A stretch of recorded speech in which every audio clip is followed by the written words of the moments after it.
Good morning, students. Today we see about the fourth chapter. The topic is theoretical concepts of operating system. In this lesson, the learning objectives are to know the concepts of operating system and their types, to acquire the basic knowledge of operating system and its function. First, we see about operating system. So, what is operating system?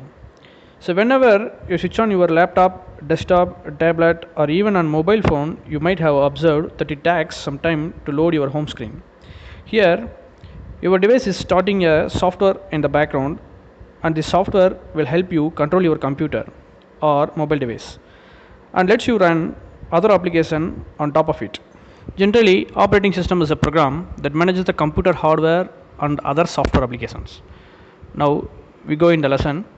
Today the objective is introduction to software, introduction to operating system, need for operating system, and uses of operating systems. First one is software. A software is a set of instructions that perform specific task.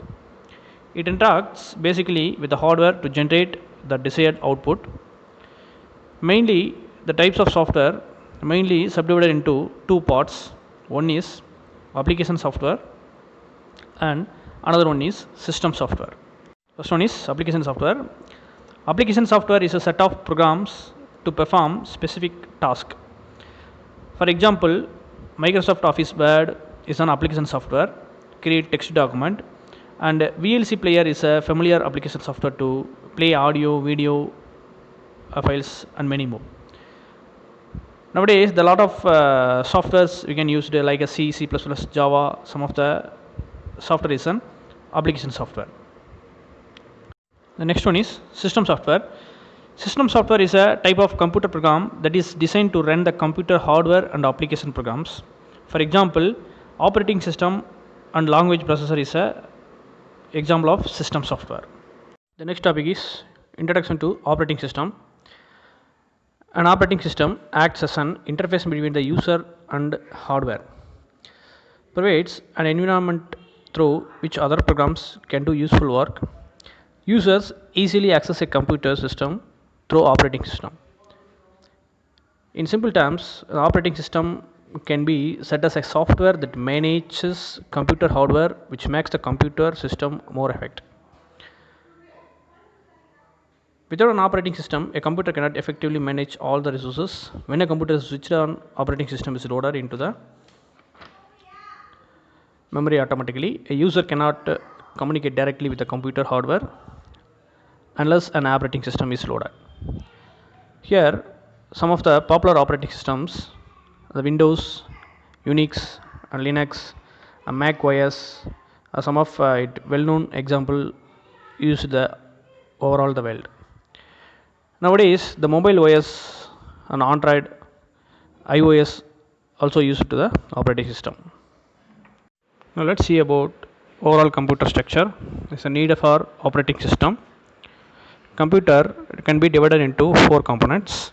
At the core, we have the hardware, which comprises our CPU, memory, and other I/O devices. On top of this, there is an operating system, which control the coordinates the UPS of hardware by various applications. Applications programs are the software tools or utilities which the users run to carry on the tasks. These programs can utilize the hardware resources through the help of operating system. Some examples of application programs are the word processors, spreadsheets, compilers, and even the browsers we can open right now to the write this course. And finally, at the other end, we have the real computer users who interact with the computers in already get the chance. An operating system works as translator while it translates the user request into machine language as well as the binary language, process it and then sends it back to operating system. Operating system converts processed information into user readable form. The last one is uses of operating system. The following are few uses of operating systems and the mainly used. The main uses of operating system is to ensure that a computer can be used to do exact if what the users want it to do. Easy interaction between the users and computers. The next one is starting computer operation automatically when power is turned on. That means booting. The next, controlling input and output devices. The another one is manage the utilities of main memory. The last one is providing security to user programs. These are all the uses you can find out the uses of operating system. So today topic is over. So again go through it. Thank you.